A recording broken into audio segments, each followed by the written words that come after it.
jërë ngeen mbokk yi daleen ak jàmm ci iRadio ak ITV canal 15 bu TNT ak canal 395 ci seen décodeur canal 7 ñu àndaat ak yéen altine ak aljuma bu jot seen biir émission tey la altine moo tax dañu ñëwaat ak yéen nag ci waxtu wi waxtaanee mbirum tàggat yaram rawatina nag ci biir réew mi waaye itam ci programme bi tey daanu am wàllu Sénégal ak Brésil nga xam ne match amical la ci Singapour la lay amee fan la waajtaay bi toll ndax jamono ji équipe nationale bu Sénégal mi ngi Paris donc est-ce que le groupe est au complet daan ci ñëw nu mu gën a yaatoo en tout cas ñoom Brésil ñoom ñi ngi Singapour déjà match bi c'est vrai que ce sera un match très important également historique une première on va dire mais gannaaw loolu daañu ñëw également waxtaanee nos lions du Sénégal nga xam ne les performances les différentes performances donc de nos joueurs dans les championnats européens daañu ci ñëw nu mu gën a yaatoo et puis voilà suñu invité tey boo nee football local rek boo ko tuddee yaakaar naa ni ku ne xam na ko ci biir réew mi muy le président Mbaye Diouf Dia di président Mbour Petite Côte mooy sunu gan tey également am nañu fi suñu benn confrère on va dire parce que moom itam journaliste togolais la li ko fi indi mooy coupe UFOA bi nga xam ne jamono ji mi ngi am ca Thiès et que ñu jëm ci demi-finale yi Steve Lavon suñu gan la on va revenir avec lui très en détail sur le déroulement bien sûr de cette coupe d'Afrique cette compétition UFOA on va dire et puis xool contour yeeg yooyu mais lépp dañ ci ànd ak Babacar Ndaw Faye ci njàppandalam Babacar ñu ngi lay nuyu. maa ngi lay fay Bouba. yaakaar naa ne programme bi mat na. waaw dafa mel ni programme bi c'est assez riche comme on a dit c'est du football d'ici et d'ailleurs. Oui. On a je crois tout ce qu'il faut pour en parler. Ok, quand on dit ici et ailleurs on a le tournoi de l'UFOA qui se déroule chez nous. Le championnat national qui n'a pas encore démarré. Et puis comme tu l'as dit l'équipe nationale avec nos envoyés spéciaux Sékou Seydi à Singapour et puis Ibrahima Kamara à Paris. D'accord, donc ici et ailleurs le sport c'est sur ITV et c'est sur iRadio également. Sékou Seydi du côté de Singapour, Ibrahima Kamara du côté de Paris et que je rappelle que les Lions vont s'envoler vers Singapour dans un peu moins de 3 heures. Ils vont quitter Paris pour Singapour. Mais déjà, président Mbaye Diouf Dia, président Mbour Petite Côte, nee na un peu Mbour Petite Côte à l'heure du cappuccino et de spaghetti bolognaise quoi, voilà. waaw mais maa ngi leen di leen fay di leen gërëm parce que nag maa ngi ko wax Babacar léegi. depuis 2017 demuma ci rajo yeeg télévision yi yu mel nii parce que charge yi quand même amoon na doole trop. c'est vrai mais yéen moom kenn mu leen bañal dara. parce que quand même il faut que tout le monde se mette pour accompagner li ngeen def c'est performance et puis c'est bien c'est très professionnel. donc am nañ fierté pour ñëw fekk si leen. jàkkaarloo ak auditeurs yi en même temps bon li nga waxee question bi c'est exactement ça. Depuis avant-hier, on a un trio de coachs, un préparateur physique, un entraîneur principal, son adjoint et un interprète comme italien la ñu. Oui. ñun Italie spaghetti rek lañ ci gënoon xam.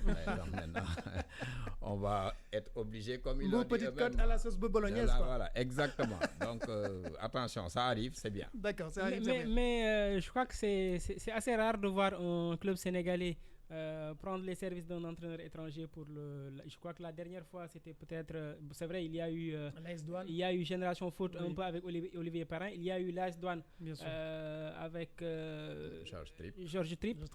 Et puis il y a eu le Ndiambour de Louga qui avait un duo de Brésiliens je crois à un moment mais c'était plus des joueurs. Là c'est un staff technique complet qu'il nous annonce qui vient d'Italie. Moi je voudrais bien savoir un peu qu'est-ce qui justifie un peu ce choix. Bon, en fait on est en tournoi extrêmement important parce que boo xoolee le football sénégalais fi ñu toll virage bi c'est que comme eux-mêmes l'ont dit nee nañu ils ont constaté que le Sénégalais est né footballeur. Vous allez dans les rues, vous allez dans les maisons, dans les quartiers, premier cadeau bu nit ñi jënd c'est un ballon de football. Donc quand ils ont analysé tout ça, lui-même a installé le football professionnel en Chine. Bien sûr. Il est d'ailleurs dans une structure qui est internationale donc xam na li xew. Ils ont dit ce serait bien d'avoir mixage bi entre ce qui se fait au Sénégal ak li nga xam ne mooy ce qu'on appelle technique ak tactique italienne. Parce que tout le monde sait que le catenaccio, donc beaucoup de termes ont été utilisés. Donc ils sont fiers de venir nous accompagner mais apparemment ils se sont très très bien renseignés parce qu'ils ont vu sur les 10 dernières années Mbour Petite Côte a gagné 2 fois la Coupe du Sénégal, on a fait 2 tours Coupe d'Afrique, on a gagné le tournoi du Parlement, on a 2 cadets qui ont fait 2 finales de Coupe, donc 4 trophées, on a gagné le trophée du championnat. Donc sur les 10 dernières années, il y a 5 trophées dont 2 finales et 3 demi-finales. Ça dit qu'ils savent exactement où ils mettent les pieds. D'accord. Parce que moi-même j'étais assez surpris quand ils m'ont appelé pour la première fois. Mais ayant des relais dans chaque zone et puis pouvant vérifier désormais sur l'internet tout ce qui se fait de mieux, on a été quand même très heureux de les recevoir d'abord. Okay. Ils ont été reçus par 2 ministres, dont le ministre Matarba, que nous remercions pas ça, parce que garantit si c'est le président Mbaye Diouf, moi je me porte presque garant. C'est une opportunité vraiment réelle. Quand ils sont venus aussi, nous Delwati Omarium, qui est également le ministre des Infrastructures, sur le projet, même quand le chef de l'État sur les différentes régions. Et comme nous, le premier sponsor, c'est le métier, c'est de faire des stades gratuitement, d'abord ensuite nous rembourser. Donc on a dit quand même il fallait une sorte d'occasion pour maintenant. Mais ça peut être un partenariat très gagnant, non pas pour Mbour Petite Côte, pour la région, mais surtout pour le Sénégal également. Mais justement, xam nga gis nañu partenariat bi am diggante Jambar, en tout cas le modèle économique de Jambar gis nañ ko, le modèle économique de Génération Foot, mais ci partenariat bi c'est lan mooy nekk le modèle économique de Mbour Petite Côte avec cette société italienne. Oui, pour vous dire vrai, on avait 3 offres. On a une offre pour Guingamp, une offre pour Rennes, mais c'est le même schéma calque sur Génération Foot. On vous donne un montant, vous formez les joueurs, on les prend, on va qui veut, et puis nous disons ce pourcentage. D'accord. Donc pratiquement, vous n'avez rien à la retombée. Donc eux aussi prennent le risque parce que s'il n'y a pas un bon joueur, ils y perdent. Mais je dis c'est mieux d'avoir une assistance technique d'abord, parce que l'expérience italienne au Sénégal, je crois, si... On a eu des Romains, on a eu des Allemands. Moi-même, je suis le premier à avoir amené Georges Tripp. En son temps, il était payé, logé, nourri, habillé, blanchi, plus 1 million de salaire. Ensuite, ça nous a donné les résultats que nous avons connus. Avec, quand même, quand on a mixé méthode sénégalaise avec allemande, ça nous a donné vraiment des résultats exceptionnels. Donc, cette année, on a dit c'est une occasion unique de tester le système italien. Au départ, on était parti pour dire le Carnitignon. Mais ce qu'il dit, comment il a réagi après analyse avec le comité exécutif, le bureau et tout le monde, on s'est dit quand même il faut pousser le bouchon encore un peu plus fort. C'est-à-dire qu'au lieu de prendre un entraîneur qui va avoir des difficultés, nous prenons un entraîneur, un préparateur physique et également un superviseur qui peut être en même temps adjoint. Et un traducteur, j'ai vu un traducteur. Il y a un traducteur qui était un joueur sénégalais qui a joué quelques années en Italie et qui accepte d'intégrer le projet. Mais les salaires, quand on voit le staff, prise en charge, Babacar Ndofé, comme les clubs sénégalais, ils ont des problèmes, certains en tout cas, pour faire un salaire de manière, je vais dire, constante et tout. Mais comment ça va se passer pour que ce staff italien-là, tenir sur le plan financier? Mais on est, enfin, le staff, ça, c'est le staff technique. D'accord, le staff technique. Mais le partenaire privilégié, c'est qu'on appelle le sponsor. C'est lui qui paye. C'est Ital Green. Ital Green, c'est la première marque mondiale pour la construction des terrains synthétiques, gazon naturel et tout. Donc, c'est lui qui prend en charge l'intégralité de leur charge. On les fait mensuellement. Ils ont déjà pris une maison. Tu t'imagines, une maison à Saly à 1,2 million par mois. MPC ne peut pas prendre ça. Ils sont en train de voir dans le championnat des Maliens, des Guinéens, d'ailleurs, pour contacter l'aide. La société prend en charge également cet aspect-là. Nous, ce qu'on donne, c'est la matière et l'expertise sénégalaise. Parce que quand même, quoi qu'on se dise, ils ont aussi à gagner. Quand ils viennent, ils vont nous piquer quelque chose. Donc, l'or amoul égal. Donc, ils vont les prendre en charge sur les 3 premières années. Et maintenant, quand on a un joueur qui a été détecté et vendu par le FIFA Football Factory International, il y a un pourcentage de 50% qui va vers le sponsor et les 50% vont rester pour le club. D'accord. Mais il n'y a pas de risque qu'il y ait une forme d'ingérence de la part, parce que le staff technique aussi obéit à certains critères. Si jamais ils ne sont pas en accord avec la direction locale, si dans la façon de gérer le club ou dans les résultats, si ce n'est pas ça ne répond pas aux exigences du club, est-ce qu'il ne risque pas d'y avoir une forme d'ingérence? Enfin, c'était la question la plus épineuse d'ailleurs. Nous rencontrons, on a dit, c'est pourquoi j'ai insisté pour qu'on laisse le staff qui était sur place intégrer directement le staff italien. C'est-à-dire aujourd'hui nous avons 4 entraîneurs. Il y a les 2 Italiens, le préparateur physique, il est en dehors. Parce que là, c'est pour la préparation physique, supervision, caméra vidéo. Mais on a nos 2 entraîneurs, Ablaye Diakhat et Jo Balokoun, qui étaient là, qui intègrent. Donc, ils sont 4. Avec cette méthode, eux-mêmes, ça les avantage. Parce qu'ils ne peuvent pas prendre le risque de venir débarquer sans connaître ce qui se passe au Sénégal. Ils ont besoin d'être accompagnés sur les 3 premières années. Donc, le risque sera partagé entre nous. Mais on a Lamine Khan qui est également avec nous, qui est un entraîneur féru. Nous avons Serigne Salou Dia, qui est également le directeur technique. Donc, nous avons un staff de 7-8 qui vont discuter sur l'organisation, la méthodologie et le programme. Mais sur cet aspect, vraiment, il n'y a pas d'appréhension. Je crois qu'ils vont s'intégrer très facilement. Ok, mais Steve, quand vous entendez tout ça, vous voyez un peu le football sénégalais, comment ça se passe au niveau des partenariats. On a vu le modèle de Jambar, de son sortie des joueurs comme Idrissa Gana Gueye. On a vu le modèle Génération Foot. Du côté du Togo, comment vous voyez tout ça? Pour commencer, déjà, je dirais félicitations quand même à Hambourg Petite Côte, c'est ça? C'est le nom du club, voilà. Parce que c'est vrai que c'est pas évident d'avoir des étrangers comme ça qui débarquent dans le championnat. Parce que, comme on dit d'habitude, chez nous, c'est encore sous-développé, c'est très difficile, on ne peut pas assez les joueurs.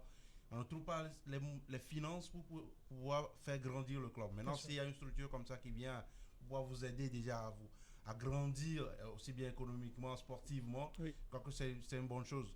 Alors chez nous, c'est je sais pas, peut-être c'est un modèle aussi qu'on peut essayer d'amener chez nous, parce qu'on a très très peu de clubs qui peuvent envisager des trucs comme ça, parce qu'il n'y a pas, comme je dis, il n'y a pas les moyens du tout, il n'y a que des mécènes d'ailleurs à la tête de chaque club, donc les mécènes, vous savez, il y a d'argent aujourd'hui, demain il n'y en a peut-être pas, donc c'est très très difficile d'assurer la pérennité du club, donc c'est très très compliqué, mais ce genre d'initiative c'est bon. Maintenant c'est vrai que c'est un peu différent, enfin je sais pas trop, mais c'est un peu différent de Génération Foot et Diambars, parce que là c'est un club, des clubs qui mettent en place la survie des académies là, mais pour Hambourg Petite Côte, je pense que c'est plus bon, c'est vrai que ça va peut-être venir dans le temps par rapport à l'accompagnement financier et justement tout ce que ça peut donner en matière de transfert des joueurs après, mais c'est une très bonne chose. Maintenant, moi en dehors, tout ce que je demande, c'est qu'on peut se reprendre le championnat au Sénégal très vite, parce que j'ai l'impression que ça tarde là. Ça c'est le commandement même chez nous, on a repris juste cette semaine, mais bon, je pense que c'est déjà assez tard, on est en octobre, alors que nos clubs devaient faire des coupes africaines, ils n'ont aucune compétition, ils ont fait des coupes africaines, ils ont quasiment été tous éliminés d'ailleurs. Parce que c'est compliqué, il faut que les clubs aient de la compétition dans les jambes, ça va leur permettre de pouvoir justement se mesurer aux autres clubs sur le continent. Quasiment tout le monde a débuté le championnat aujourd'hui, à cette période. Donc on est sur 7 octobre, et s'il n'y a pas encore de championnat, c'est inquiétant pour moi. Comme quoi, rien ne remplace la compétition. Direction Singapour, où on retrouve notre envoyé spécial, Sekou Seydi. Sekou, bonsoir ou bonjour du côté de Singapour. Bonsoir Sekou. Alors, bien arrivé, comment ça se passe du côté de Singapour? Sénégal-Brésil, c'est le 10 prochain, donc c'est jeudi. Alors, comment ça se passe un peu? Faites-nous un peu, on va dire, une photocopie je veux dire... de Singapour. De Singapour, hein, pour voir un peu comment ça se passe, déjà. Sekou? waaw maa ngi lay dégg. Sekou ci la ne naka waa Singapour. waaw Singapour ñu ngi fii maa ngi lay nuyu di nuyu Babacar Ndaw Faye di nuyu Sayer je crois moo ne. Mbaye Diouf Dia président Mbaye Diouf Dia. xam naa ko Stéphane Labonne bu Togo xam naa ko on a eu à travailler ensemble il y a quelques mais peut-être fàtte na ko. Oui.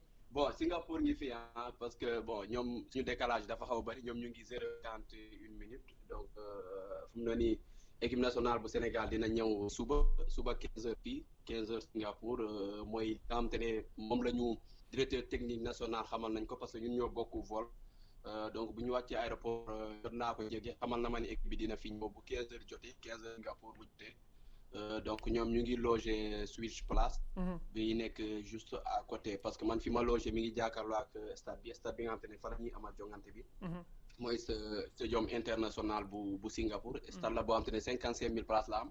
mu nekk ci quartier bu ñuy wax Kalang donc fii la ñuy amal jongante équipe bi dina ñëw suba incha allah bàyyi ko Paris. bu ñëwee xam naa ci suba si ñun foofu lu mu taxew rek dañ ko jox auditeurs yi ak téléspectateurs yi ak ñëpp ñi nga xam ne dañuy lire Media Point. mais déjà Sekou mais dégg nañ ne équipe bu Brésil bi ñu ngi déjà sur place loolu ñu ci mën a wax.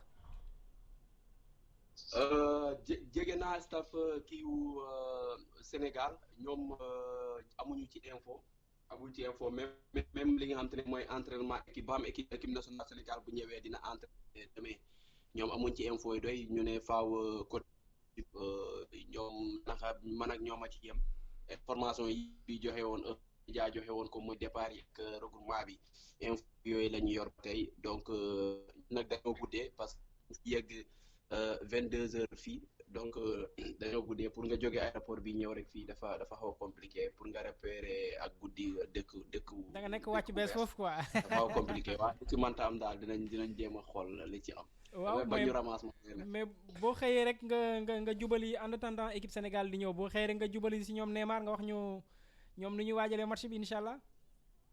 Inch'Allah loolu kay bu ñu xëyee kay ci la ñuy ne. Très bien.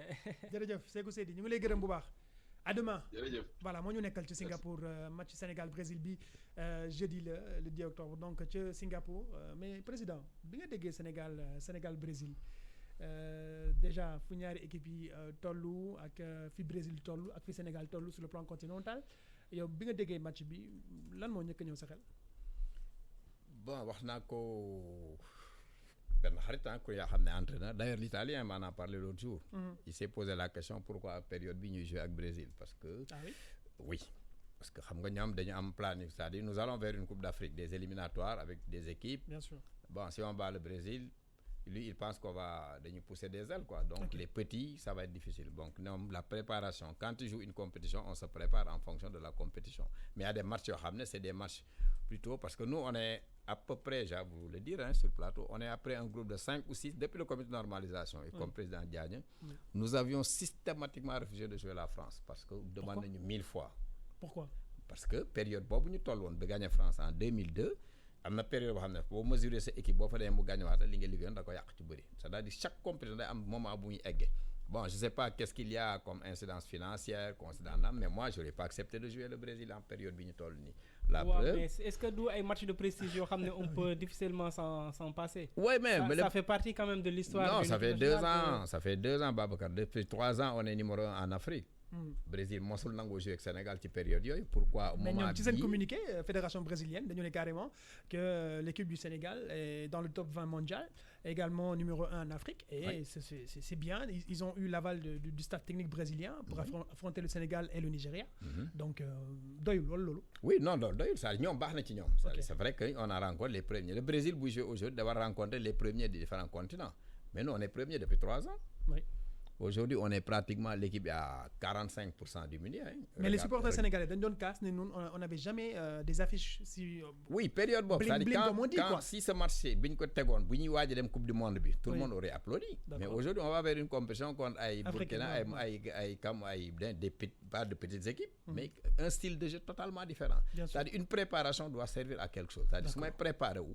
Pour dem jouer Coupe d'Afrique damay jouer avec des équipes africaines. Donc xam nga bi ñu dem Coupe d'Afrique attaqué nañ fi Aliou Cissé ci match ay Burundi nangam yu ndawaan yi. Mais ça nous a servi à la coupe. Mais aujourd'hui si on joue le Brésil et qu'on gagne le Brésil ou que le Brésil gagne la ban incidence la même sur notre préparation. Mais 2022 c'est plus bientôt en Qatar. Oui mais après il faut se qualifier d'abord pour jouer ces matchs-là. C'est-à-dire lu nekk compétition bu nekk dafa am moi je voudrais bien recueillir l'avis de Steve. Étage am dafa am voilà. Je sais pas s'il a bien compris. Oui non j'ai compris. Vous ne trouviez pas l'opportunité de jouer le Brésil actuellement? Oui. Moi je suis plutôt surpris parce que je me dis que c'est quand même un très très bon match. Moi je vous envie parce que jouer le Brésil ça n'arrive pas tous les jours. Oui. Après oui, là où je peux rejoindre le président, je me dis peut-être s'il y avait eu 2 matchs, on joue au Brésil et puis une équipe africaine après. D'accord. Oui, moi ça m'aurait plus intéressé. Là j'ai l'impression qu'ils vont jouer juste que le Brésil. Oui. Ouais, alors qu'il y avait la place. Il y a le Brésil qui va jouer 2 matchs par contre. Oui. Le Sénégal et le Nigeria. fait un seul match. Voilà, j'ai l'impression que ce n'est pas très très bien cogité de ce côté-là parce qu'on aurait pu faire 2 matchs. Quasiment toutes les sélections font 2 matchs. Nous on va faire 2 matchs. On joue contre le Cap-Vert et la Guinée équatoriale. Oui. Bon, ça c'est fondamentalement dans la préparation des éliminatoires du mois prochain. Donc oui, après je pense que ce match-là contre le Brésil, peut-être que le président ne le dit pas assez, mais il y a forcément un incident financier assez fort quand même, parce que je pense que le Brésil a mis le paquet. Clairement, puisque c'est le Brésil qui invite. Exactement, jouer 2 équipes africaines comme ça veut dire qu'ils ont mis le cachet et que le Sénégal va avoir son compte. Donc bon, j'espère qu'Aliou Cissé verra ce qu'il veut. À travers ce match-là, c'est vrai que c'est pas contre une équipe africaine, mais bon, c'est quand même des joueurs de classe internationale et que forcément vous pouvez apprendre quelque chose. Parce que vous jouez contre Neymar, Thiago Silva, des joueurs comme ça, forcément vous apprenez quelque chose. Maintenant, bon, l'opportunité, je ne sais pas trop, mais bon, c'est bien quand même de jouer au Brésil. À quel type de match faudrait-il s'attendre? C'est vrai qu'il y a l'entraîneur qui, avec notre envoyé spécial à Paris, qui a parlé de stratégie face au Brésil. C'est vrai que le Brésil, quand on entend les noms qui sont sur cette liste-là, ça fait forcément... Mais je ne te coupe pas, Babacar, mais quand tu entends Aliou dire on n'a pas peur du Brésil, qu'on n'a pas peur, c'est quand on a peur qu'on dit qu'on n'a pas peur. et ça se ressent justement. Vous n'aurez jamais l'entraîneur du Brésil ou le président dire on n'a pas peur du Sénégal. Ça dit ce match-là, à ce moment, n'a aucun sens. Aujourd'hui, je crois qu'il fallait prendre des équipes. Comme il a dit, hein. Bon, maintenant... Après, le Brésil, c'est quand au-delà même... du Brésil, ça reste le Brésil. On a joué le Brésil une fois. C'est le grand favori, normalement, forcément, avec des joueurs de cette envergure, Neymar, Firmino, Gabriel Jesus, Thiago Silva. On va se retrouver peut-être dans la position préférentielle du sélectionneur, lui qui aime si bien verrouiller. Ouais, mais ce serait dommage aussi parce que si vous jouez le Brésil, ouvrez-vous, apprenez parce que c'est vrai que l'équipe en face, voilà, ce serait mieux de s'ouvrir et d'apprendre. On peut mettre le but, ça. Ah oui, mais ça veut dire qu'on n'aura rien appris parce que oui, bon. C'est pourquoi je dis, je ne sais pas ce que Aliou Cissé veut véritablement dans ce match-là. Oui. Parce que sinon, moi, à sa place, j'ouvre le jeu. Oui. Les joueurs sénégalais sont de talent. Oui. Il y a de grands talents dans ce jeu. Ils peuvent battre le Brésil en ouvrant le jeu, en jouant comme le Brésil. Même aujourd'hui, le Brésil lui-même, un peu en difficulté, on le voit sur les matchs. Il le faut peut-être juste du talent pour gagner les matchs. Vous avez vu, souvent, c'est Neymar qui fait un coup de génie et puis le match est gagné. Donc, je pense qu'aujourd'hui, si on prend joueur par joueur, quasiment les Sénégalais, ils sont au même niveau. Hein. Quand tu parles Mané, Gay qui joue au PSG aujourd'hui, mais ils sont dans le même club que ce Brésilien. Donc, ils n'ont pas à avoir un complexe d'infériorité du tout. C'est pourquoi je dis, c'est à l'entraîneur maintenant de se dire, bon allez, jouez, quand vous savez jouer. Faites-vous plaisir. Et puis voilà, je pense qu'on aura plus à apprendre dans un match comme ça que de mettre le but. Et puis bon. Ça ne va pas aider véritablement. Si Aliou l'entend, ça va être un très bon match. Hein, parce que le Sénégalais de nature, il est brésilien. Comme l'a dit, l'entrée italien. Hein. Si vous dites aux joueurs jouez, mais si vous faites, on va boucler les couloirs, fermer les interfaces, mais vous êtes mort. Hein, vous allez en prendre 4 ou 5. Mais si vous dites au Sénégal, jouez comme vous savez le faire, jouez, vous jouez le Brésil, ça va rester dans l'histoire. Hein. Justement, président Mbaye Diouf Dia, on ne vous a pas entendu, comme vous venez de le dire, depuis 2 ans dans les médias, cette Coupe d'Afrique. On a vu ce qui s'est passé avec cette finale contre l'Algérie perdue par un but à 0. Déjà, comment voyez-vous cette Coupe d'Afrique? Quelle analyse faites-vous de cette Coupe d'Afrique avec cette finale perdue? Bon, mais au bout du compte, quand on y réfléchit de très près, on se rend compte qu'on avait une équipe pour pouvoir gagner la Coupe. Hein, parce que quand on y allait, quand on nous avait dit vous allez en finale, vous signez, on n'aurait pas signé. On aurait signé quand on nous dit vous allez prendre la Coupe. Tout le monde était d'accord qu'on allait pour le prendre. On est allé en finale. Les joueurs, eux, étaient hyper constants. Mais je crois que les dirigeants, en arrivant en finale, ils se sont dit déjà, on est au bout du rouleau. Pourquoi les dirigeants? C'est les joueurs qui sont sur le terrain. Les joueurs, moi, j'ai les échos, je sais ce qui se passe. Le soir de la victoire, les joueurs étaient hyper concentrés. Les dirigeants fêtaient déjà comme ils avaient gagné la coupe déjà. Et ça se paye cash. Okay. C'est-à-dire, quand vous allez dans une compétition, vous visez la finale, vous visez le trophée, vous ne visez pas une finale. Quand vous êtes en finale, vous êtes heureux. On est en finale, tout le monde chante. Mais les joueurs, ils étaient hyper concentrés. Malheureusement, on n'avait pas les dirigeants qui pouvaient mettre le discours qu'il fallait pour que les gosses... Mais justement, c'est quoi le rôle d'un dirigeant à un moment aussi crucial? Tout le monde sait. L'entraîneur de l'Algérie, je me rappelle, il a compris après pourquoi on dit une finale, ça ne se joue pas, ça se gagne. D'accord. Mais qui joue, c'est les joueurs qui jouent. Mais qui gagne, c'est les dirigeants qui gagnent. À tous les niveaux, sur le terrain, en dehors. Voilà. Au Naïtan, vous l'apprenez dans les compétitions, dans le championnat du Sénégal. Moi, l'expérience que j'ai avec les Mbaye de grands dirigeants que j'ai eus, j'ai gagné 4 fois la Coupe du Sénégal d'affilée. Je suis parti prendre une équipe de 4e division, Babacar Ansekel, Touré Kounda, nous avons gagné, MPC, nous avons gagné, parce que nous avons les ficelles pour gagner. Une finale, c'est les dirigeants qui gagnent les finales. Ce n'est pas les joueurs, parce que le joueur ne joue plus. Une finale, ça ne se joue pas, ça se gagne. Et quand on est en finale, les joueurs eux-mêmes avaient l'impression que les dirigeants déjà étaient au top. Et ça se paye cash en finale. Et c'est pourquoi nous avons aujourd'hui joué combien de finales? Nous en avons joué 8 ans avec la fédération. 8 finales perdues. 8 finales, 8 défaites. Et il faut s'expliquer, ce ne sont plus les joueurs maintenant. Quand vous dites 8 finales, c'est avec les petites catégories? Tout le monde, comme l'équipe locale, l'équipe, les U20, les U17, l'équipe A, tout le monde. Hein. Donc il faut se poser la question pourquoi ça ne passe pas en finale. Et ça, c'est un discours. Hein. Et Steven, vous qui avez suivi un peu cette équipe du Sénégal de loin, comment avez-vous un peu apprécié un peu son parcours jusqu'en finale? Quel sentiment avez-vous? Non, mais avant le début de cette CAN, c'est clair que tout le monde mettait le Sénégal sur le trophée. Parce que l'équipe qu'ils avaient, ce qu'ils ont montré les mois précédents, on savait que cette équipe-là était taillée pour enfin gagner une CAN. Oui. Et donc c'est vrai, je peux comprendre la frustration un peu de toujours arriver à la finale, ne pas la gagner, parce que ça fait beaucoup quand même. Oui. Ça fait beaucoup de finales perdues. Et donc il va falloir véritablement trouver la formule du côté du Sénégal. Je ne sais pas, comme le président le dit, je ne sais pas, bon, peut-être peut-être que c'est une autre thèse, hein, que les dirigeants gagnent les finales. Parce que comme tu l'as dit, ça se joue sur le terrain, c'est plus aux joueurs d'avoir cette envie-là. Parce que j'imagine que tout joueur veut gagner un trophée. Oui. Maintenant, oui, peut-être que le président peut développer plus ce que les dirigeants doivent forcément dire aux joueurs pour le faire mettre la main sur un trophée. Parce que j'imagine qu'il a quelque chose, il veut dire quelque chose. Mais bon, moi je ne comprends pas, je ne sais pas si vous comprenez, mais oui, il a peut-être raison aussi, mais c'est vrai que ne pas gagner cette canne-là, ça commence pas à faire beaucoup. C'est vrai qu'on a gardé Aliou Cissé, mais dans d'autres pays, je pense pas qu'on l'aurait gardé, parce que ça fait un bout de temps qu'il est là. On a quasiment donné toute la latitude de faire ce qu'il veut, enfin, de mettre en place ce qu'il veut. Il a fait une finale, il fait une finale. C'est bien ce qu'il fait, Maintenant, on lui demande de toucher le Graal maintenant. Steven, avant de revenir sur le débat sur le sélectionneur national, parce que je pense que le président, il a envie quand même il va nous donner son avis sur le sélectionneur Aliou Cissé. On va aller du côté de Paris. On retrouve Ibrahima Kamara. Ibrahima, bonsoir. Bonsoir, Bouba. Ça va? Oui, ça va très bien, à part un peu de froid. Oui, j'imagine. Et comment ça se passe du côté de l'Hôtel des Lions? L'ambiance est très très bonne ici à Bouba. L'équipe doit être au complet ce soir. Les Lions sont actuellement en route vers l'aéroport pour prendre leur vol à destination de Singapour. Le coach Aliou Cissé a rassuré les supporters. Malgré la distance, il aimerait que les supporters viennent nombreux pour booster l'équipe dans cette rencontre contre le Brésil. Mais malheureusement, la distance ne permet pas à beaucoup de supporters de se déplacer.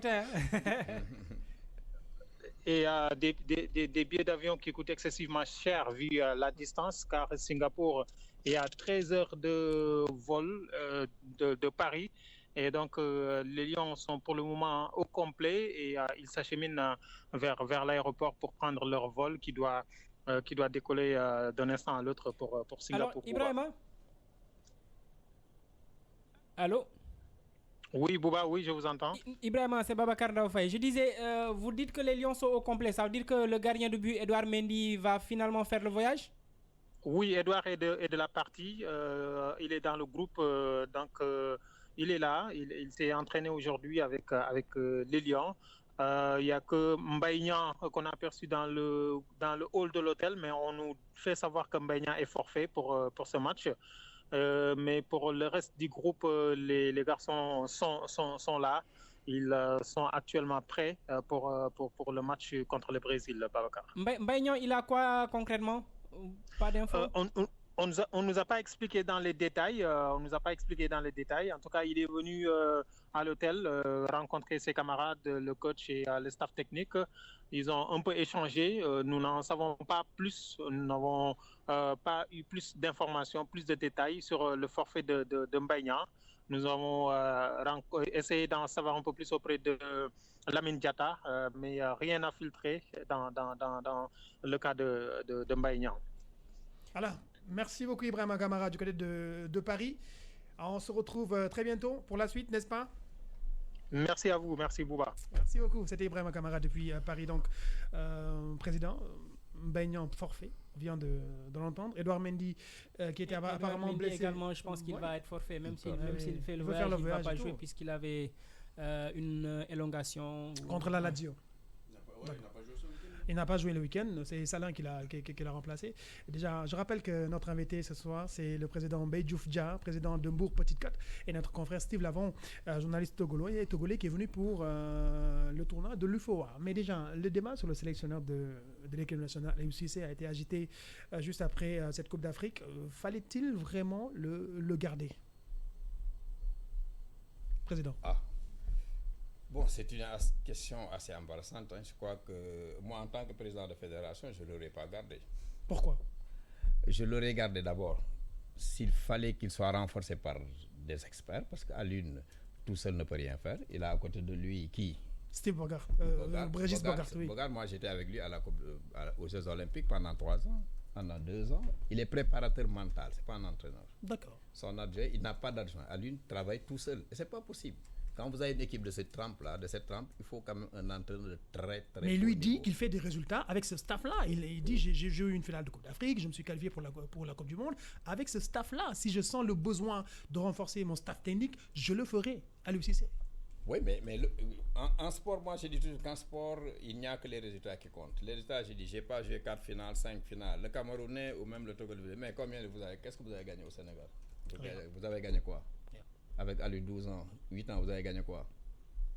Mais on peut quand même constater le progrès qui a été fait entre. Je suis parfait. Moi, j'étais là à la fédération. Tout le monde me disait tu es pro Aliou. Mais je disais souvent il faut le renforcer. Ça, c'est dans tous les staffs du monde. Moi, dans mon équipe, je prends un entraîneur, mais je n'ai pas laissé l'entraîneur tout seul. Aliou, il est tout seul sur son banc, le pauvre. Il est tout seul. Je dis que si vous mettez Bogard et puis l'autre qui est, vous avez trois Français qui sont pratiquement ses adjoints. C'est pas possible. Mais lui ne sent pas pour le moment le besoin. Mais Ali ne le dira pas, vous ne verrez jamais que. Mais ça, c'est la. Mais apparemment, je crois que sa position a un peu évolué. Si l'on en croit un peu le rapport qu'il a déposé sur la table de la fédération, il serait en tout cas plus ouvert au renforcement du staff. Et je crois que le président Senghor, qui était notre invité il y a 2 semaines, avait également émis un avis en ce sens et que ce serait en tout cas à l'étude. On va essayer de voir ce que ça va donner pour les. Mais c'est une bonne chose, c'est ce qu'il faut faire. On va justement, je crois, il y a Aliou Cissé qu'on a écouté avec notre correspondance ce matin après la séance d'entraînement. Il va nous en dire plus sur la préparation de ce match surtout. Non, on ne sera pas attentiste, on n'a jamais été attentiste. Je pense que c'est ce que je disais tout à l'heure, c'est important de trouver l'équilibre. Mais comme je dis, au-delà du résultat, aujourd'hui, ce qui est important, c'est surtout le contenu, de pouvoir exister face à des équipes comme ça qui sont très talentueuses, qui ont énormément de qualités, qu'il ne leur faut pas non plus 10 occasions pour marquer un but. Ne pas faire d'erreurs individuelles, être très vigilant sur les coups de pied arrêtés, mais surtout garder notre identité du jeu, ce que nous sommes, être capable de mettre en place notre jeu, être capable de récupérer les ballons, s'il le faut jouer très haut. Parfois, si le jeu le demande aussi, parce que l'adversaire nous fait reculer, d'être capable d'être compact derrière. Je crois que l'équilibre sera important dans ce match-là. Comme je dis, il ne s'agit pas de donner des consignes pour défendre pendant 90 minutes. C'est pas intéressant, c'est pas ce qu'on cherche. Nous chercherons en tout cas à causer énormément de problèmes à cette équipe brésilienne, tout en restant nous dans notre philosophie, c'est-à-dire jouer. Beaucoup de garçons sont intéressés de venir rejoindre la tanière. La porte est ouverte. Je crois qu'aujourd'hui, partout, il y a des jeunes Sénégalais qui jouent dans les championnats majeurs, sont sélectionnables. Donc, Boulaïdia, on le suit depuis l'année dernière, on le connaît. Comme d'autres garçons, comme je l'ai dit, Mamtiam, comme des garçons comme Moussa Koné, pour ne citer que. Donc à ce niveau-là, je crois qu'on a énormément de qualité. Donc c'est un garçon qu'on va suivre, qu'on va continuer à suivre. Voilà, c'était un instant Aliou Cissé, c'était ce matin, n'est-ce pas Babacar Faye, lors de la séance d'entraînement à Paris. Ouais, c'était lors de la séance d'entraînement à Roissy et c'est la séance qui précède un peu ce voyage vers Singapour qui va durer, comme l'a dit notre envoyé spécial Ibrahima Kamara, qui va durer 13 heures. Oui. Et puis les grandes informations, c'est surtout l'absence le forfait de Mbaye Niang qui s'ajoute à celui de Edouard Mendy. Donc l'avant-centre plus le gardien titulaire, mais il lui reste donc un groupe de 21 joueurs pour aller affronter cette équipe brésilienne. Steve, vous avez suivi Mbaye Niang en équipe nationale lors de la CAN qui a manqué de réussite. Et puis une fois de retour au Stade Rennais qui a un peu retrouvé son bon rythme, et là pour ce match de prestige il est encore forfait. C'est dommage parce que c'était justement l'occasion de montrer que bon voilà, il n'était pas aussi nul comme on l'a vu à la CAN, parce que vu de loin, on a dit non mais qu'est-ce qu'il fait, parce qu'il a quasiment tout raté. Oui, qu'est-ce qui se passe, parce que on l'a tellement trouvé bien à la Coupe du Monde. C'est vrai qu'il n'avait pas beaucoup marqué de but non plus, mais il était bien dans le jeu, il apportait beaucoup, il pesait sur les défenses. Et puis là, à la CAN, c'était justement l'occasion de crever l'écran, marquer des buts et mettre son impact sur cette équipe-là.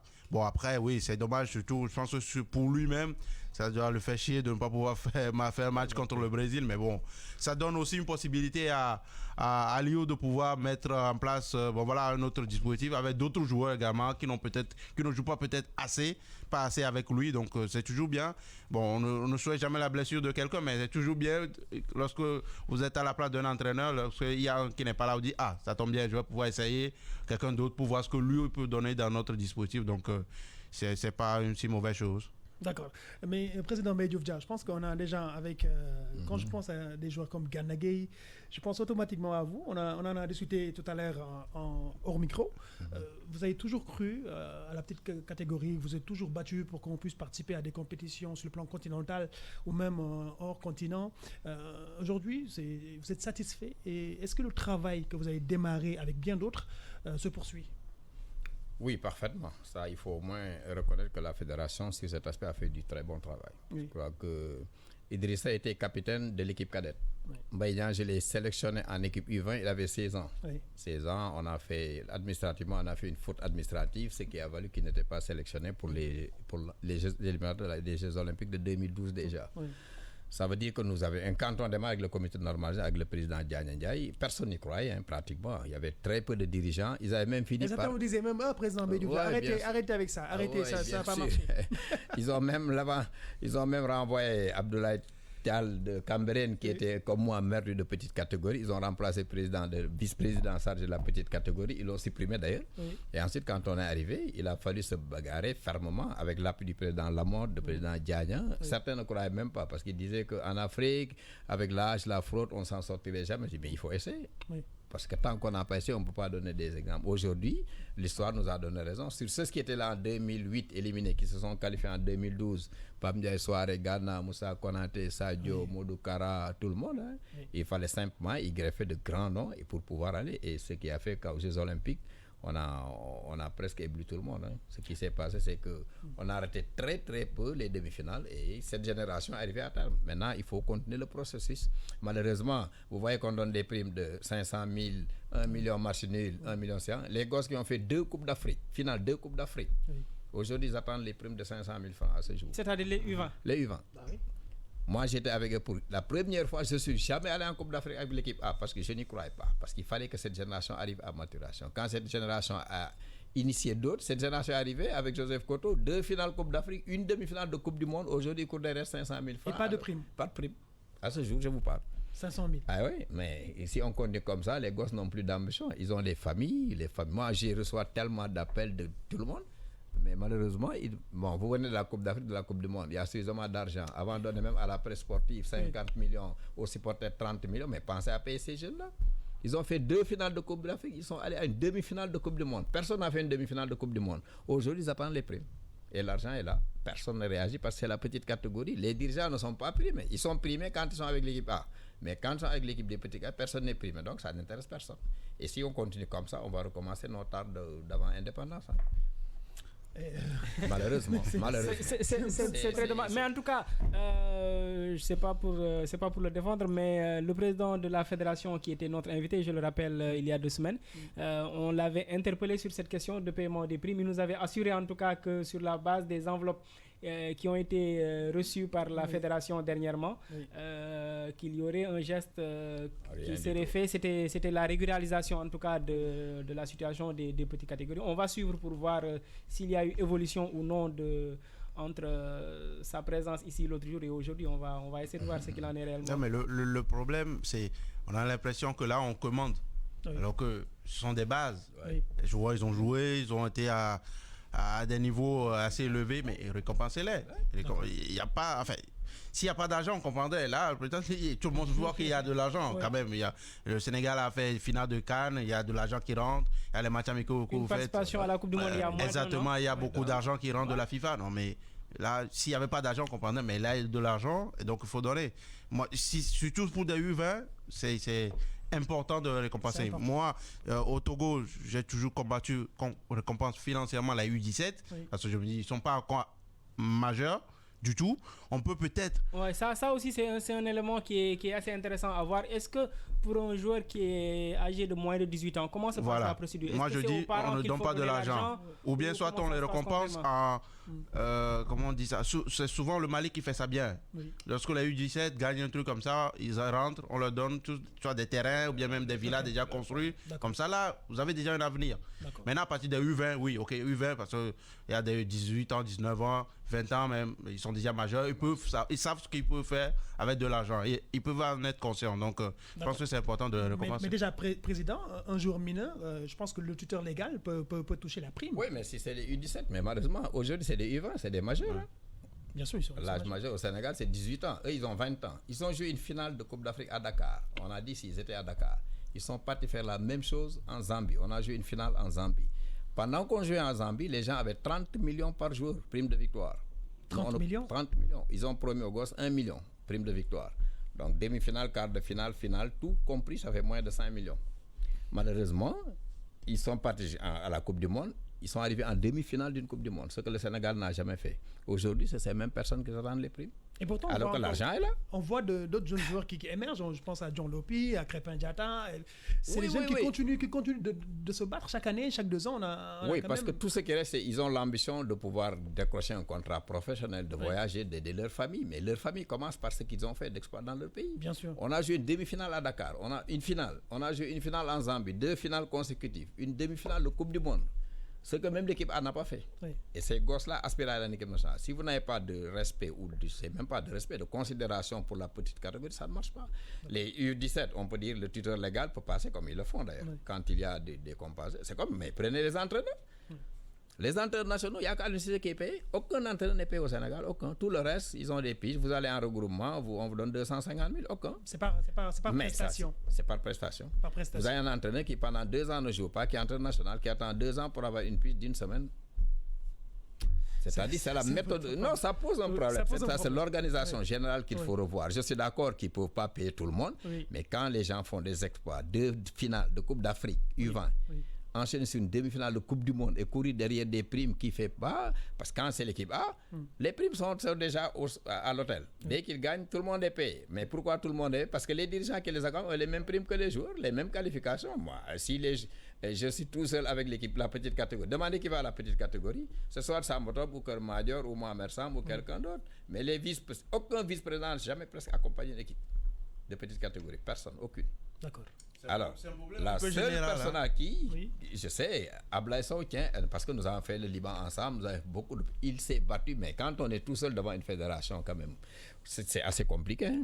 Moi, je lui parle assez souvent, il est sensible aux problèmes, mais je crois que c'est ces petits détails qui font que quand même on a une finale, les gens perdent souvent. Mais que faut-il faire réellement, Président? Il faut faire un tableau de bord conséquent. Quand vous dites à des jeunes, si vous gagnez ce match, vous avez tant, il faut le respecter. C'est le minimum qu'on puisse faire à un joueur. C'est le minimum. Parfaitement. Et ça a été décidé. J'étais en réunion avec Samba Top, avec Djibril Wad. Passé, le Cameroun, on a battu le Cameroun 3-0. On a éliminé... on est allé en finale avec l'histoire qu'on a connue sur ces histoires avec le petit Ibrahim Ndiaye. Ils ont fait donc une finale à Dakar, une finale en Zambie, une demi-finale de Coupe du Monde. Et ils attendent toujours. J'espère que... ça, quand même, il faut quand même que la fédération puisse régler ça. Parce que tant qu'on règle ça, c'est pas le problème. C'est l'équipe A qui va s'en pâtir. Hein. Moi, je dis, quand on parle de dirigeants, je dis souvent que c'est les dirigeants qui gagnent les matchs. C'est ces petits détails-là. Parce que, comme on l'a fait, kenn du ko soxoral. Dañuy ñaan sa équipe bañ a gagner pour que ñoom ñu mën a jot seen xaalis. Et chaque fois, pourquoi vous n'entendez plus des problèmes de primes dans l'équipe A? Tout a été réglé. Comment régler? Parce que les dirigeants ont les mêmes primes que les joueurs. Et donc ça se règle rapidement. Mais alors, est-ce qu'il faut primer les dirigeants enfin, moi je trouve ça assez incongru. Bon, ça ils ont maintenant dit c'est une délégation. Moi je suis même d'accord. Quand je vois le comité, certains qui sont avec l'équipe A, les vice-présidents ont touché à peu près presque des dizaines de millions. Les autres qui n'est pas avec l'équipe A du comité exécutif demandent 3 millions, on a fait un scandale. Alors à quoi s'en tenir? C'est impensable. Soit vous faites une cagnotte commune que vous divisez pour tout le comité exécutif, ou vous partez en tour de rôle, mais c'est les mêmes personnes qui partent, c'est les mêmes personnes qui ont les mêmes primes, et les autres attendent toujours. Même les petits qui gagnent les trophées ne sont pas payés, parce qu'il n'y a plus de problème de primes dans l'équipe A, parce que maintenant, ce n'est plus l'équipe qui est primée, c'est la délégation qui est primée. Et quand la délégation est primée, mais l'argent sort rapidement. D'accord. Et on parle directement de la Coupe UFO donc 2019 qui se tient du côté de Thiès avec déjà, il ne reste plus que 8 équipes, les 4 qualifiées en play-off et autant en play-down. Babacar Ndao Faye avec on aura également Sénégal-Mali. En demi-finale. Je pense que là, ce serait intéressant d'avoir l'avis de Steven Lavon qui, on le rappelle, est venu spécialement au Sénégal pour suivre ce tournoi. Ce qu'il en a retenu jusque-là, le niveau des matchs. Quel est le match un peu qui à votre avis, valait vraiment le coup d'être regardé? Ouais, jusque-là, je pense que Bénin-Sénégal était un très bon match. Parce que je n'attendais pas les Béninois à ce niveau-là. Surtout que cette équipe béninoise, pour moi, était un peu défavorisée par le calendrier. Ce n'était pas la faute du Sénégal. Mais c'était un calendrier qui était fait. Le Sénégal avait joué depuis jeudi, je pense. Et le Bénin a joué mardi pour rejouer jeudi. Enfin, 2 jours après. D'accord. Physiquement, vous savez que c'est très difficile pour un joueur de football. Mais malgré cela, ils ont opposé une très très belle résistance parce que cette équipe sénégalaise est très douée. J'ai vu, parce que j'ai reconnu beaucoup de joueurs qui étaient déjà nommés pour la Coupe UFOAB, des U20. Oui. Donc, Youssouf Badi, je les ai reconnus et ils savaient qu'il y avait beaucoup de talent dans cette équipe-là. Donc, on savait que ça allait être très compliqué, mais les Béninois ont vraiment tenu face à cette équipe sénégalaise. C'était un très, très bon match. Et j'espère que le match en demi-finale contre le Mali sera aussi d'une aussi bonne facture parce que les Maliens, pour moi, c'est la meilleure équipe du tournoi actuellement. Ouais, justement, les Maliens, c'est une équipe c'est un pays qui a une très grande tradition de petite catégorie. Voilà, toujours. Et à côté de cela, il y a également toujours une grosse rivalité entre le Sénégal et le Mali sur toutes les compétitions sportives. Je pense que ça va donner un très bon match. Il y aura du piquant. Voilà, ça va donner un très bon match. Mais déjà, Steven, on rappelle que les 4 équipes qui sont dans le dernier carré pour les demi-finales sont assurées d'encaisser 12 millions de francs CFA. Président, les problèmes de primes déjà, je pense que... Non, mais là-bas, je pense que tout est réglé. Tout est réglé. Les 4 équipes demi-finalistes auront chacune 12 millions de francs CFA. Président, je pense que là, on ne parlera pas de problème de prime quand même. Non, du tout, c'est bien. Mais ça dépend. Est-ce qu'on leur donne? C'est ça le problème. Si, voilà. On va le donner. Au moins, parce que c'est Fox qui organise. Tout est programmé à l'avance, tout est calculé, tout est décaissé. Il y a une planification organisée. Parce qu'il faut une méthodologie. En sport, c'est une méthodologie. Vous voyez aujourd'hui pourquoi l'équipe du Sénégal a des problèmes avec le Bénin. Dans l'équipe du Bénin, vous verrez au moins 4 ou 5 joueurs dans les autres équipes qui ont joué au moins une Coupe d'Afrique. Le Sénégal, sur les 4 dernières Coupes d'Afrique, il n'y a jamais eu un Sénégalais qui joue dans l'équipe locale. Ça pose un problème. Ça dit qu'aujourd'hui, le football local doit être revalorisé. Vous avez 18 joueurs, mais vous dites au moins le meilleur buteur du championnat, le meilleur gardien du championnat, le meilleur défenseur, le meilleur milieu, au moins les 5 joueurs doivent être sélectionnés pour l'équipe A. Ça sert non seulement de... Après, c'est aussi un problème de niveau qui se pose. Est-ce qu'ils ont réellement... Babacar, je vous mets au défi de moi. Les 3 dernières Coupes d'Afrique, les équipes qui l'ont gagné ont joué avec au moins 60% de joueurs locaux. D'accord. La Coupe d'Afrique, ça gagne toujours. Il y a l'entraîneur national qui dit qu'il ne sélectionne pas de joueurs. C'est qu'on n'a pas compris. Je vous dis, la Zambie qui a gagné, la Côte d'Ivoire ou même la dernière. Vous ne pouvez même pas citer 4 joueurs de l'Algérie ou 4 joueurs de la Zambie. Quand la Zambie venait pour gagner la Coupe, le Sénégal était super favori. 23 joueurs, 23 professionnels. Il y avait 2 Zambiens qui étaient dans les clubs européens. Et moi, Steven, j'ai envie de citer l'équipe d'Algérie avec Babacar. Je disais, quand je vois des joueurs comme Ben Lamri, le défenseur central, il joue en Arabie Saoudite, à Benasser, qui joue dans la aux Amalek. Non. Ils ont gagné la Coupe d'Afrique. Je pense que par rapport à la déclaration que soulevait Babacar tout à l'heure, c'était pas bien. C'était pas bien. Sidoff a dit ça quand il est arrivé au Cameroun. Et bon, c'est lui qui n'est pas resté longtemps. Non, parce que je pense qu'il faut toujours que le travail... Parce que si dit ça, il se prive de son meilleur joueur, Bassego, qui... Oui, et même Oukanjo qui a pris sa retraite internationale après. Non, nous on est en Afrique. Oui, c'est vrai que peut-être aujourd'hui le Sénégal a la chance d'avoir 23 joueurs qui évoluent dans 23 grands clubs, ou bien qui jouent tous dans de grands clubs, mais on ne peut pas oublier le champion local. Sincèrement, on ne peut pas. Et comme le président dit, oui, moi je pense qu'à chaque sélection, on doit pouvoir au moins trouver le meilleur buteur du championnat déjà. Parce que ce n'est pas facile de marquer des buts. Même si c'est au Sénégal, ce n'est pas facile de marquer des buts.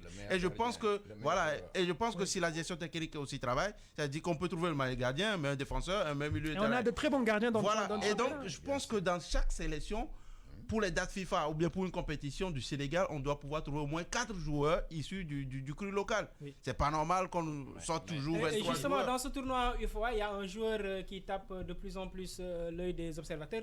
C'est l'arrière gauche Khadim Diaw.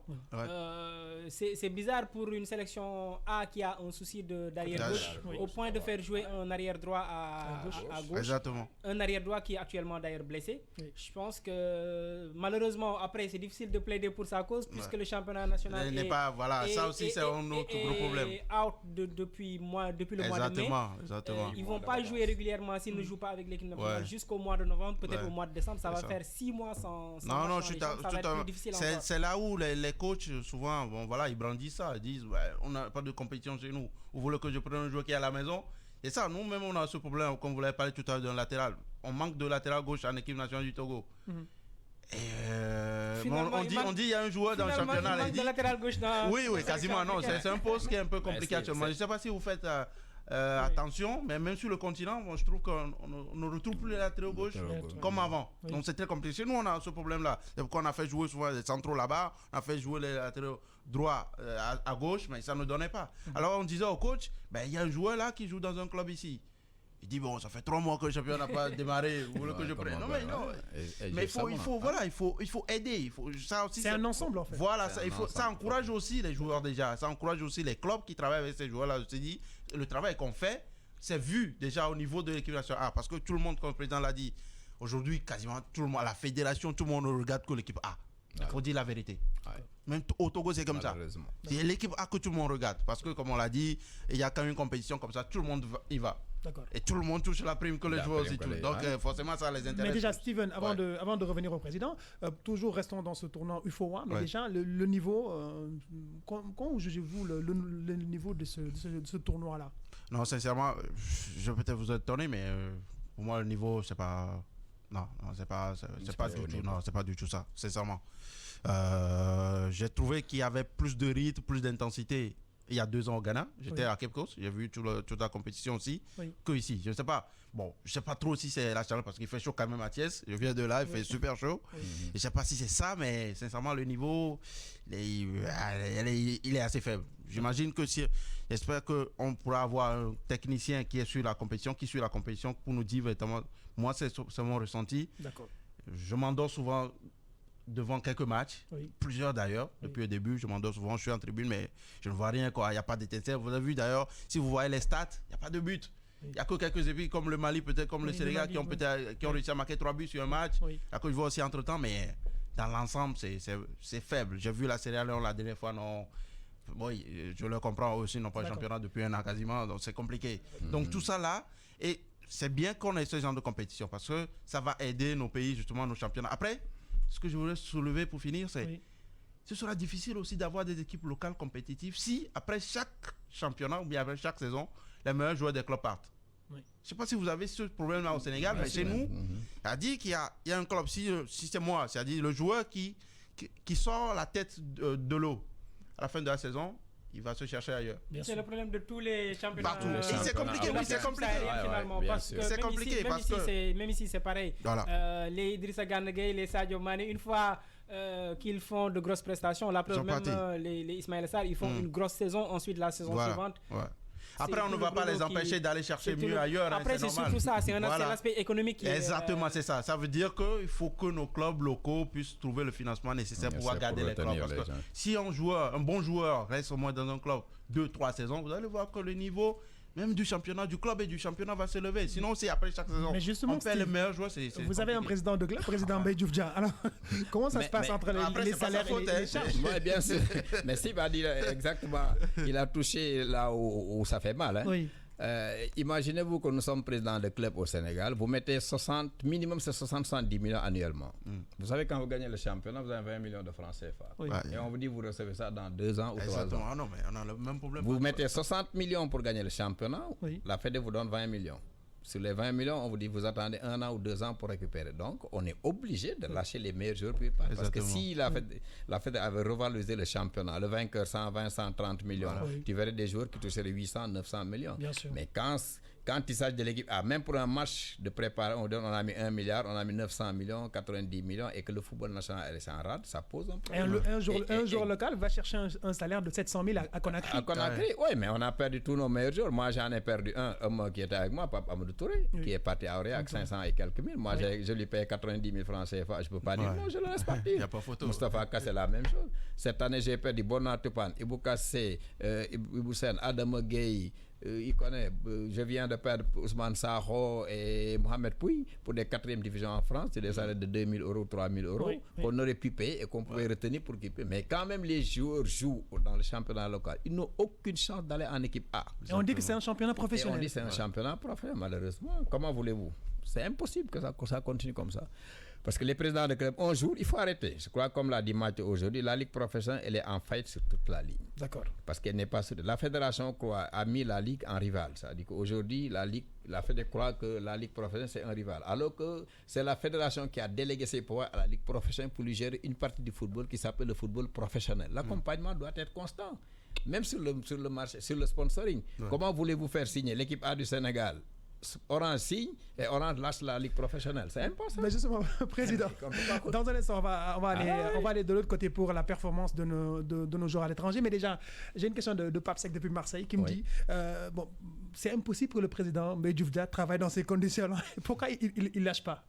Oui, mais je dis, quand je retourne, j'étais à Louga, j'étais à Louga vendredi dernier. Oui. J'ai vu Dame Diop qui était mon meilleur joueur qui a construit une très belle maison pour sa maman. J'étais fier parce que j'étais reçu par sa maman dans cette famille-là. Moussa Konaté qui est parti, qui pratiquement prend en charge presque 80% du quartier. Moi, le tournoi que j'ai fait pour la pouponnière de Mbourg, Idrissa Sadio était des parrains. On donne 500, 600, 700 000. Des fois, on a donné 4 ou 5 millions. Mais ce n'est pas possible de lâcher. Voilà. On est obligé d'assister les jeunes pour qu'ils puissent. Mais je dis, si on continue comme ça, il faut arrêter la Ligue professionnelle, retourner au système amateur, aider les gosses à trouver quelque chose et repenser la fédération. Parce qu'aujourd'hui, nous avons des dirigeants, une fédération de l'équipe A. Il faut le reconnaître, malheureusement. Et il y a 2 comités exécutifs. Le comité exécutif de l'équipe A et l'autre comité exécutif de Vous écoutez e-sport sur e-radio et ITV. Et tout de suite, le tour du monde de nos Lions. C'est tout de suite.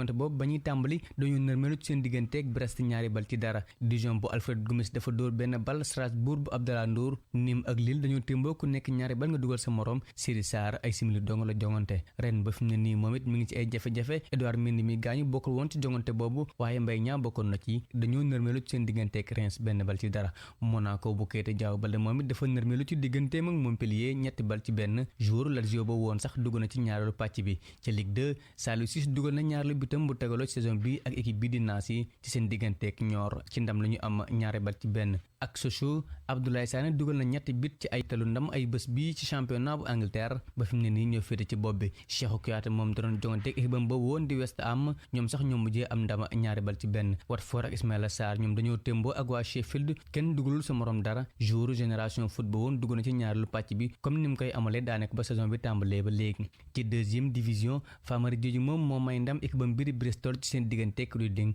benn bal ci dara. muy wane sax confiance bi mu am laataa muy wuyu ji ci wooteb Aliou Cissé bi. Ci Italie Atalanta dafa dóor Lecce ñetti bal ci benn. Babacar Xuma dugg na ci ñaareelu pàcc bi. ci Allemagne Salif Sané ak Schalke ñoom dañoo témboo ak Cologne ku nekk benn bal nga dugal sa moroom. Belgique Club Brugge ba léegi moom mi ngi wéy di wéeru ci ay sénégalais. Crépin Diatta dugal na juróomeelu bitam ci saison bii te def benn passe décisif ci jamono yooyu. Mbaye Diagne moom dugg na ci ñaareelu pàcc bi dugal ñetteelu bitam ci ñaari jongante. Club Brugge sax moo am ndam ci seen diggante Gantoise ñeenti bal ci dara. Allez, c'était la perf week-end de nos footballeurs un peu partout en Europe. On a vu un peu les perfs, mais c'est président Steven. On va s'arrêter sur 2 joueurs sénégalais, Sadio et Gana. D'abord, Gana Gueye. On a vu déjà l'arrivée de Gana à Paris. Tout le monde disait qu'au milieu de terrain, au Paris Saint-Germain, ça manquait un peu de liant, un peu de ce joueur de box-to-box qui pouvait amener le ballon de l'autre partie du terrain et donner beaucoup plus de vie au milieu de terrain du Paris Saint-Germain. Déjà, président Gana Gueye, les chiffres sont là, vous l'avez à l'image. Qu'est-ce que cela vous inspire? Ben, Ghana fait, je le dis clairement, fait partie de mes fiertés. C'est la fierté de Djambar, c'est vrai. Il est affiché dans les murs, mais nous aussi, il a été le premier, je l'ai dit tantôt, le premier capitaine de U17. Bien sûr.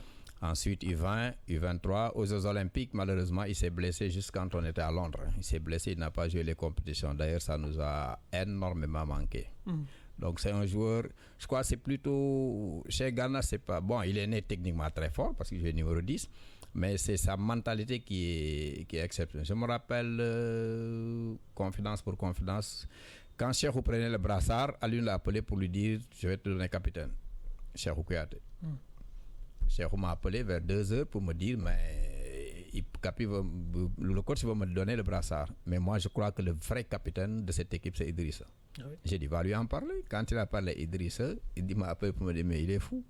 Si moi l'avait donné, moi j'aurais conseillé de lui rendre le brassard. Donc ils étaient dans la même chambre. Pour vous dire la dimension de l'homme, c'est mentalement il est très fort et très solidaire, très correct. Je crois qu'aujourd'hui il peut même progresser énormément par rapport au Paris Saint-Germain. Et Sadio Mané?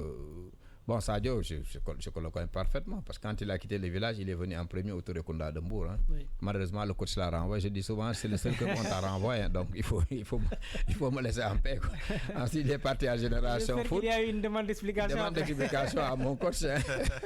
Mais comme il y a 40 jeunes, à GF, il a même failli aussi passer entre les mailles. Mais quand on le prenait à Londres, j'ai dit à Karim Seck, on a un joueur qui est parti avec Madi Touré. Il nous a dit, il s'appelle Sadio Mané. Ils m'ont dit non, il est trop petit pour pouvoir jouer. J'ai dit, Karim l'a dit, bon, il faut l'appeler. On l'a fait jouer. En 30 minutes, on s'est rendu compte que c'était un génie. Il est né pour jouer. Donc, c'est une machine. C'est Sadio qui quittait son village. Il faisait 30 km pour jouer un match et revenir le lendemain. Donc, 60 km à pied avec des chaussures plastiques. Donc, ça, bon, je vais garder les confidences parce que il va être fâché quand je dis tout. Quoi. Voilà, c'est pratiquement la fin de l'émission. Mais déjà, Steven, Gana Gueye, Sadio Mané, c'est quand on aime le foot, forcément, on adore ces joueurs-là. Bah oui. Et puis, ces deux joueurs, moi, je les vois de loin, mais... Comment ils sont vus au Togo? Sur le plan de la personnalité, c'est des joueurs exceptionnels. Tout le monde, tout entraîneur, tout président aimerait avoir ces joueurs dans son équipe parce qu'il ne faut pas de bruit, ils sont calmes, ils sont simples. Et puis Ghana, je pense qu'il arrive surtout dans un club où il va forcément s'épanouir. On le voit déjà sur le terrain. Et ce que j'aime chez lui, sur Gana Gueye, c'est le fait qu'il ne cherche pas à faire ce qu'il ne peut pas faire. D'accord. Du simple. Oui, c'est ça. Ça les joueurs ne voient pas ça souvent, mais le football est simple. Oui. Il y a très peu de joueurs qui arrivent justement à faire ça. Il y a des joueurs simples. Le simple, il fait ce qu'il a à faire et puis il le fait bien. Le tout dans la simplicité. Le tout dans la simplicité, c'est super. Maintenant, Sadio Mané, il a encore progressé sur le plan du but, le sens du but. Oui. Et ça, c'est super. Parce qu'aujourd'hui, oui, on parle beaucoup des statistiques personnelles. Et s'il veut justement...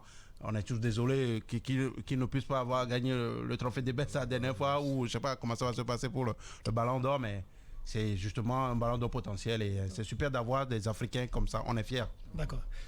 Je pense qu'on est arrivé à terme de cette émission. Président, vous avez un mot pour nos téléspectateurs et nos auditeurs. Déjà, merci d'être venu. Ça fait 2 ans que vous n'avez pas exprimé au niveau de la presse. Vous êtes venu. Merci déjà pour ça. Mais déjà, c'est quoi la suite? Bon, la suite, c'est d'être hyper concentré sur Mbour Petite Côte. Oui. Parce que Babacar en sait quelque chose. On se bat encore. Et le challenge que j'ai à Mbour, c'est de parvenir à unifier les clubs Mbour Petite Côte et Stade de Mbour. Je crois que vous verrez quand même une entité très forte. Mais simplement, demander encore à la fédération, à travers mon ami Ablaye Sow, que je salue au passage, de faire tout pour donner la place qu'il faut au championnat local. Parce qu'on en a besoin pour faire une bonne vitrine dans le championnat. Et dans un coin de la tête, la Fédération sénégalaise de football? Je n'y pense pas. Je crois que je n'y pense plus. J'avais un projet avec la... Aujourd'hui, je crois que c'est ce qu'ils regrettent. Il y en a plein qui m'appellent. Je dis malheureusement, on a arrêté le train. Et quand le train passe, c'est assez difficile de retourner en arrière. Hein. Je crois, mais il faut conseiller la Fédé quand même. D'accord. Je passe souvent par Ablaye, qui est un ami, pour quand même que les gens fassent sur les jeunes surtout, leurs primes qu'il faut impérativement payer. Il y a également les meilleurs joueurs, le meilleur gardien, le meilleur buteur, les 3 meilleurs. Et le seul ami que vous avez gardé, vous avez quand même fait pratiquement 8-7 ans avec cette équipe. Oui, mais vous savez, quand vous avez... Équipe fédérale. Oui, bien sûr, non, j'en ai plein. Hein. Peut-être plus de 7 ans, si on considère avec le dernier fils de Dahaba qui est président de la Ligue porte mon nom, pour vous dire tellement que je suis très impliqué. Samba Top qui est le président de la Ligue de Louga, pratiquement quand à la cas, il est chez moi. Mais Ablaye, c'est un ami particulier parce qu'il a vécu chez moi, j'ai vécu chez lui, on se connaît quand on était encore en 4e division.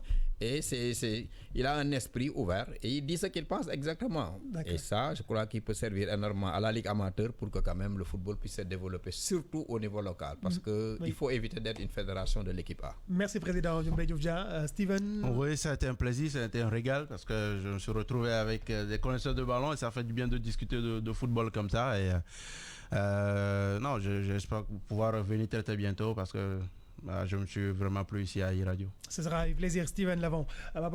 Merci, à vendredi. Merci beaucoup, merci à nos invités et à tous nos auditeurs.